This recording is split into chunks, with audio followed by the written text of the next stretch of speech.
Natal, vamos falar sobre o Natal. Vamos começar uma série sobre o Natal. Isaías capítulo 7, versículo 14. Portanto, o Senhor mesmo lhes dará um sinal. Eis que a virgem conceberá e dará à luz um filho, e lhe chamará Emanuel. Essa passagem de Isaías, embora a gente já entenda, a aplicação dela no Natal em Cristo Jesus, é uma passagem obscura. Ela não é tão simples assim de ser compreendida. Porque de quem que se trata essa virgem? E quem é esse menino? Alguns historiadores, alguns teólogos, alguns exegetas bíblicos argumentam que poderia ser a história do rei Ezequias, que foi o descendente de Acás, a qual essa palavra aqui é direcionada, e que foi um rei importante na história de Judá. Outros vão dizer que possivelmente era o filho de Isaías. E toda essa questão, essa discussão vai girar em torno da expressão virgem, porque a expressão virgem poderia dizer muitas coisas. Poderia ser virgem mesmo, que não teve contato, relacionamento com nenhum homem. Pode ser uma moça, mesmo casada. A palavra poderia designar que era uma donzela, uma jovem ainda. Por isso a ideia poderia ser a esposa de Isaías. E uma série de outras questões que não demandam nossa discussão aqui.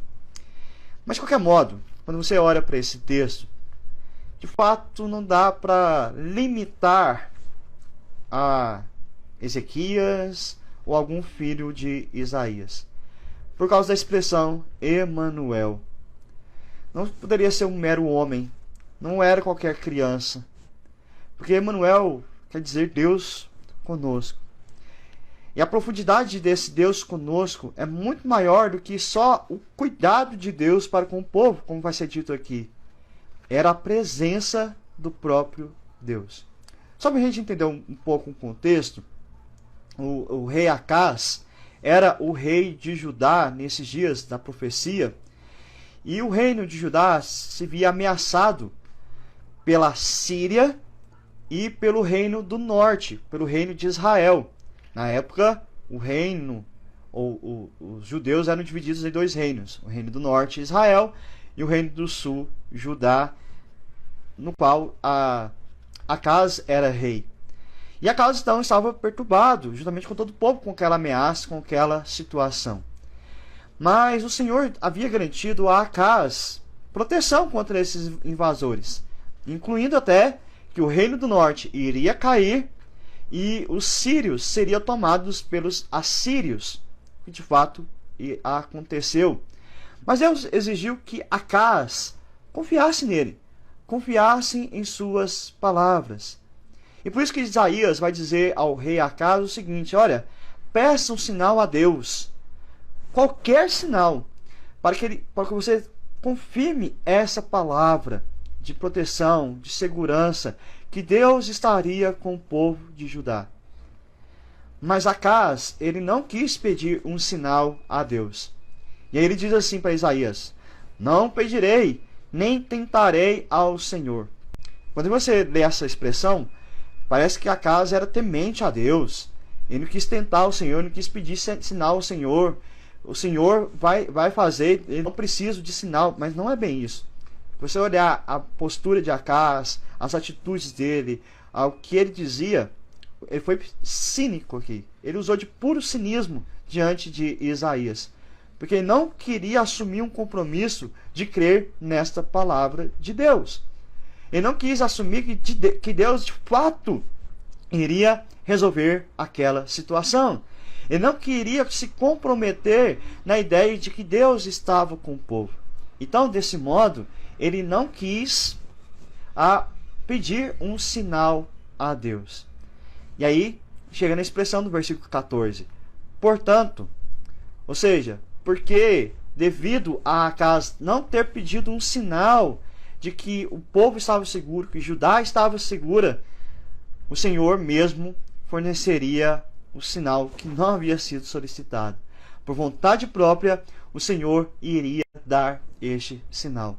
E aqui diz então, o Senhor mesmo lhes dará o sinal. E fica claro aqui que o sinal deveria vir da parte de Deus. Só Ele poderia oferecer o que estava para ser oferecido. Seria uma demonstração clara que Ele presidia, que Ele estava no domínio sobre o povo e no cuidado para com o povo. E Ele daria um sinal. De fato, talvez poderia entender-se que o sinal, quando o reino do norte cai, a Síria também é destruída, seria um sinal como evidência de Deus estava com eles. Mas só que logo depois, essa mesma Assíria que derrotou o reino do norte e a Síria iria ser uma ameaça para o reino de Judá. E aí? Deus continuaria com o povo? Será que Deus ainda estava com o povo? Então, este sinal que Deus iria oferecer, ele não poderia se limitar àqueles dias. O sinal não poderia se limitar a um simples conflito do povo de Judá com outras nações. A segurança, o cuidado, a manifestação de que o povo estava nas mãos de Deus, deveria ter um sinal muito maior do que nações caindo diante de Judá. Porque de fato, isso a um certo momento não iria acontecer. O reino da Babilônia iria tomar conta de Judá, iria levar os judeus para o cativeiro na Babilônia. E aí, Deus estava com o povo? Essa promessa de Deus não iria se cumprir?